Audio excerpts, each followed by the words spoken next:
Hey fam, hope you guys are having a great Memorial Day weekend. I spent quite a bit of yesterday watching She's Gotta Have It season 2, and I thought I would definitely need to do a review because I loved what I saw. So let's get right into it. Okay, so Spike Lee here, he revisits his iconic movie that's in the same name, She Gotta Have It. So basically, if you saw last season, which I hope you have, if not, you need to go back and watch that. She was sleeping with three different men during Nola, our lead character. She was sleeping with three different men, and she called that off at the end of the season. Um, but let's take a look at the characters first. So our lead character, her real name is DeWanda Wise. Her character is Nola Darling. She's our lead, and she is from Someone Great, which is a movie that is right now playing on Netflix. And she's also from a limited show that was on TV called Shots Fired. That was an excellent show. Anthony Ramos, I think you say it. He's Mars on here, Mars Blackman. And he is from A Star is Born, the movie, the huge movie this past year with Lady Gaga. And he was in this movie I'd never heard of. It's called White Girl. And he is soon to be in Godzilla, which will be out, I think, next month. And he's also in this movie that I just saw a preview for that I'm dying to see. It's called Monsters and Men. All right.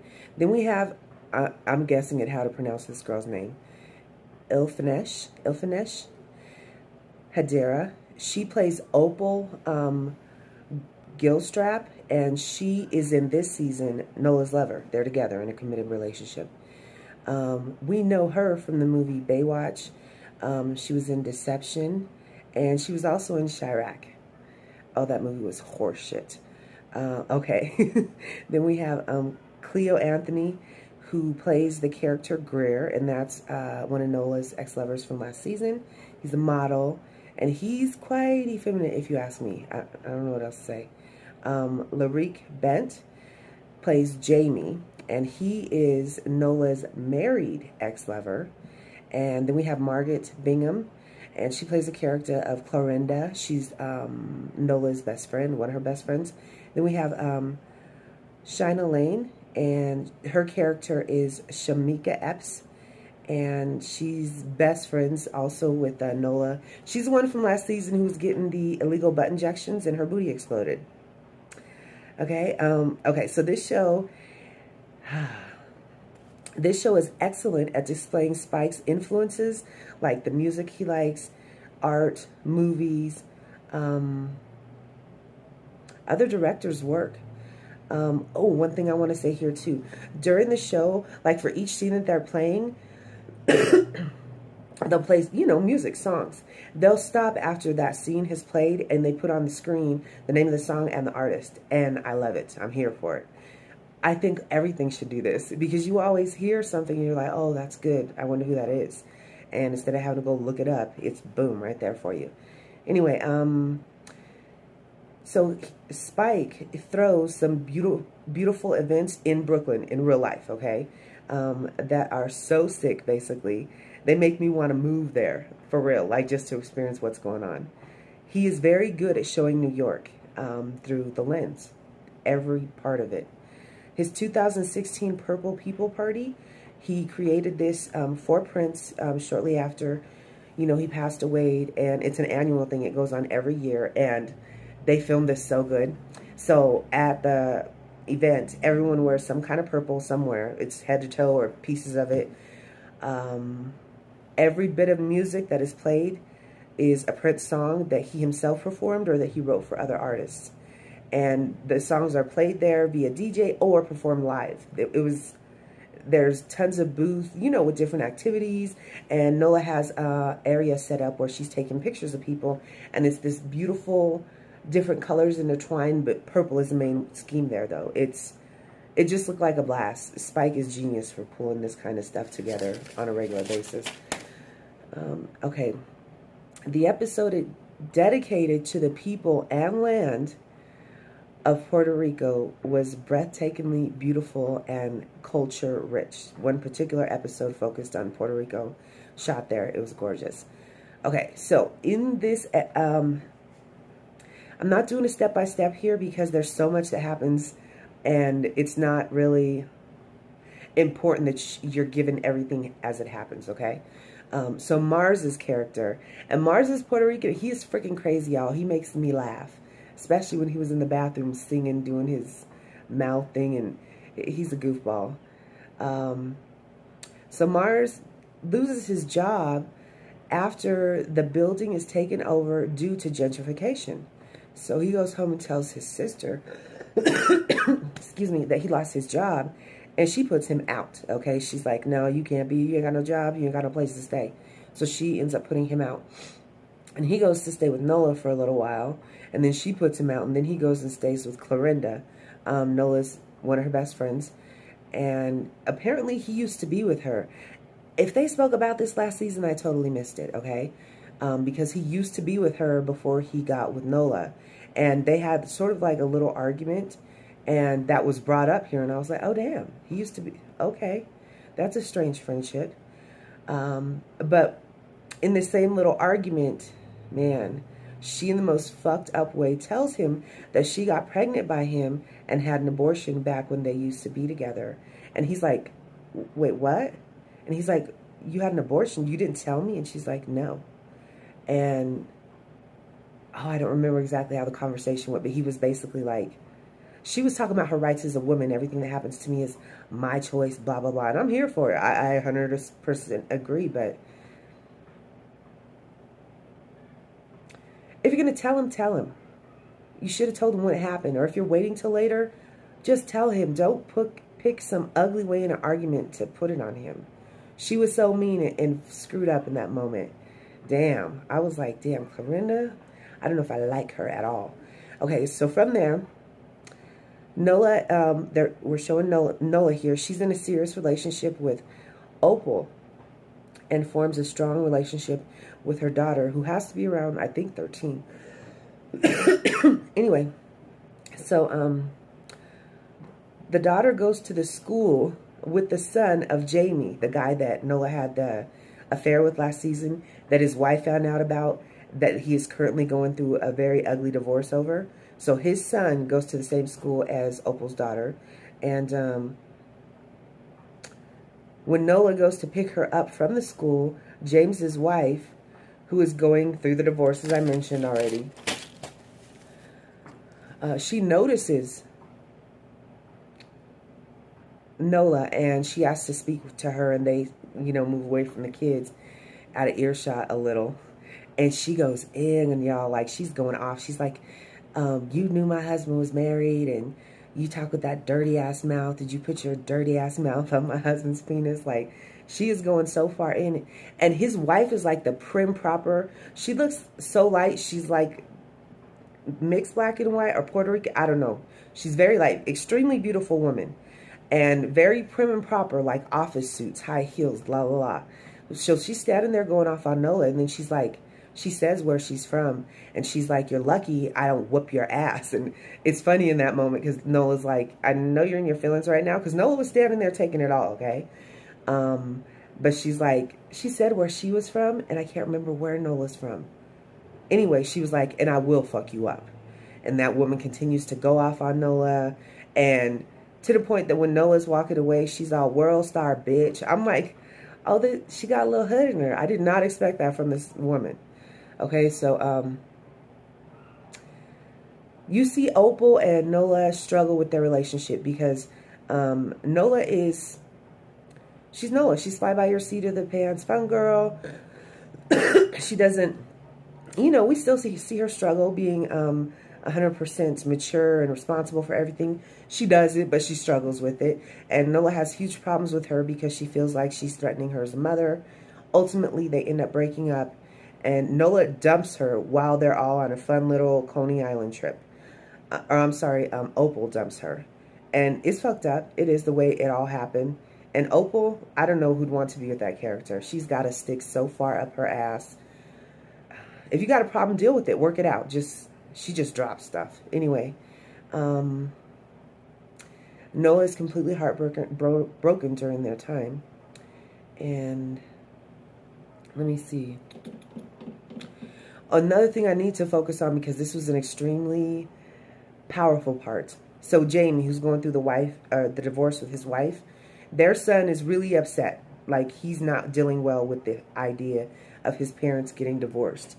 And he ends up, they have a sit down conversation because dad's already moved out. And he's literally telling them, Dad, you said you'd never leave me. And dad's like, I never left you, I'm here. And he's like, I need you guys to work this out. I need you to fix this. He was like, because who's going to be here to put me back together once you've divorced and completely ripped me apart? Fix it. Work it out. Like, this is the most profound, respectable, hit you in the gut conversation that a child could give to his parents, that he doesn't want them to divorce. It was just so good, and that young man did a very good job acting in it. Okay, so from there, Nola ends up taking a trip. She called and gets offered to go on to this trip to Martha's Vineyard, and it's basically for all black artists. That's all who's invited to this beautiful area where they all have their own rooms, like in bungalows. Very top scale, this place. Not to mention, they're giving every artist a $10,000 stipend just for going, basically. So money in your pocket, boom. She needed the money because she wasn't selling any art or making any, for that matter. So they have the bungalows that they stay in alone, and then they each get, it's a bungalow, but it's a huge, it's like a studio. It's a one bed, it's a studio. It's open, hardwood floors with all the art materials you can think you would need to make your art. And then the walls on ocean, it's freaking beautiful and breathtaking is what it is. While Nola is there, the guy, I guess, who flipped the bill for this, put it all together. He's introduced to the room, and Nola is just freaking out. Why, you say? Because this is that fool, the white dude from last season, that when she was doing her My Name Is Not art all over the city, he was going around destroying her art. He was destroying everything she made, and they finally figured out who it was, and it's this fool right here. This white guy who has a gold grill at the bottom of his mouth, and he brought all this together, and she is literally like having an anxiety attack. Her friend has to take her to her room. You know, she's put her down basically to get her to calm down. And while she's there, she meets this extremely attractive, dark-skinned brother. He's an artist, of course, as well. And he's in the bungalow that's next to her, his studio, basically. And you see, he makes art out of cow dung. Shit, okay? And it's amazing. I don't know how he does this, but he does it. Anyway, he works in the nude. And she goes over there just to watch him. And I don't know, I guess she gets inspired because, damn, that man's body is amazing. Freaking amazing. Anyway, they have dinner the next night there, and the white dude shows up again, and Nola ends up going off, putting him on blast to everyone what he did to her art and blah, blah, blah. And he ends up defending himself in the most ignorant, retarded way. I'm not even going to go there. And she belittled him immensely and got everyone to cheer for her in doing so. And after she did that, he came over and he's like, you know what? I respect black women so much. I'm going to give your $10,000 stipend to Spelman College. And I'm like, oh, damn, there went her money. Anyway, I would have had to say something too. I can't. Let me see. So after that, we do see Shamika, Mecca, that's her friend, the one from last season whose booty exploded from the illegal injections. And what you see now is her recovering. She's bringing back her life. She stopped doing the dancing gig that she had at that place that Fat Joe runs. So she's a beautician. She's doing hair. And you see her in pain, you know, standing. Her altercation, getting them booty injections, has definitely screwed up her health. She still, you know, functions, but she's in a lot of pain, and she has scars, and she's jacked up. And during this season, she decides to get with the police and put that woman who gave her the illegal injections. She is in on the bust for her and the people that run the whole thing. And that's really good. That is good. Ultimately, those people are taking somebody's lives. That's what it's going to boil down to. Let me see. Oh, and she's also involved with Fat Joe's character. I don't know exactly what they doing, but they definitely like each other, okay? Let me see. So then we see Mecca, Fat Joe, Mars, and Nola. They all take that trip I spoke of earlier to Puerto Rico. And they're there to give all, money to different organizations there because, of course, as we know, Puerto Rico was slammed with that hurricane that has damn near demolished what they had going on out there. So they're bringing money to all these different places. And it's beautiful. And let me see. When they get there, Rosie Perez plays Mars's mom. And this is so crazy to me because if y'all know Spike Lee, you know Rosie was Spike Lee's woman in Do the Right Thing, okay? It's crazy to see her here now. And she makes it clear when she meets Nola. And mind you, she's from Brooklyn, so she knows Nola's parents. Whole nine, she used to live there. And she basically tells them that they're made for each other. And Nola's like, no, we're friends now. You know, it's not like that anymore. And she tells her, honey, what does she say? They're like syrup and molasses. They grow slowly together. Basically, I agree. I do. I believe as Mars is supposed to be with Nola. I just think she's not open. Her eyes aren't open. Let me see. Then she gets a moment where she's able to sit Nola down and explains to Nola the importance of her responsibility of speaking through her art. Basically, she's telling her, not only is your art your passion and what you do to live, you have a responsibility to tell our story. You have a responsibility to call things out when they're wrong. It's very beautiful, this conversation that they have, and a light goes on inside Nola's head. She takes this extremely serious. So let me see. So what I guess I should say basically that the trip is absolutely beautifully filled with land, people, music, dance, and culture. Spike Lee gives a damn about Puerto Rico. He does, and he shows it very well through this. I mean, you need to watch the show to see.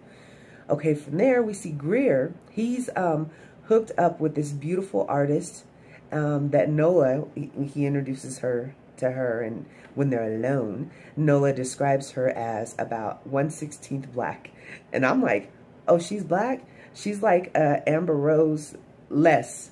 Because Amber Rose at least has a body that I see black woman, but this chick, beautiful, don't get me wrong, but I didn't know she was black, if she is at all. So basically, Greer's hooked up with this girl for real. Like, they're kind of getting serious, and they're all cool with it. Nola gets along with them. And then, let me see. Nola has a show, an art show of her work that she's putting on, her very first one. And it's crazy because everybody's there. I mean, all three of her ex-lovers from last season are there. Mars even brought some random new chick he just met with him. And Nola's ex, Opal, is there too with her daughter. It's just crazy. There's like all these people. She slept in the same room at her art show. But anyway, her art show is beautiful. It's set up beautiful. All the art that they show is beautiful. And then she has a behind a curtain piece of art that she's letting people go in one at a time and closing the curtain behind them. So no one outside the room can see. All they do show is the people's reaction to the art when they come out. And it looks shocking. Like, whatever's behind that curtain, I need to see it. And I didn't even think they were going to show me, but they do later. And let me say this. The piece of art that's on there is Nola. And during the season, Nola has worn these long, beautiful braids, like down to the back of the ankles. And so she has this braid that's pulled around her neck as a noose, holding her up. She is butt naked, and she's dangling from this. So she's hung. But it's her eyes are open, and there's the American flag all over her naked body. And I thought it was beautiful. When they show, you really need to see it. But it is beautiful. But a lot of people were like, oh, you're taking the violence and the sexuality of it all, and you're messing with it, messing it up. And I'm like, you know what? This is exactly what art is supposed to be. It's your interpretation of it. But don't feel like you're going to tell somebody what they can and can't do with their art, because there was a guy there trying to block people from going into the curtain after he saw the art who claimed this. It was like he was trying to ban it, basically. And it was a crazy moment. So anyway, oh, and I have to say this too. Spike does not play with the sex scenes on this show. Okay, now there weren't nearly as many as there were last season, but damn. Okay, so the fine-ass dark-skinned dude from the Martha's Vineyard, he had given Nola his information, so they had been speaking. He is from another country, but he comes in the day after her show premiere, even though all the show stuff is still there, her art. And he goes in to see it, and he's blown away by it. And basically, they end up fucking, Nola and him, and their sex scene is amazing. Ooh, that man is fine. That two dark skin, just beautiful. Loved it. I don't know. I just, if you haven't seen the show, you need to go ahead and watch it. Let me know what you think about it, though. I mean, I read a couple things that were saying this show's all over the place, it's lacking, blah, blah. I'm like, I was fully fulfilled, entertained, laughed, cried. Excellent show. Definitely watch it and let me know what you think. If you like my video, hit the like button and become a subscriber, okay? Thanks for watching. Bye-bye.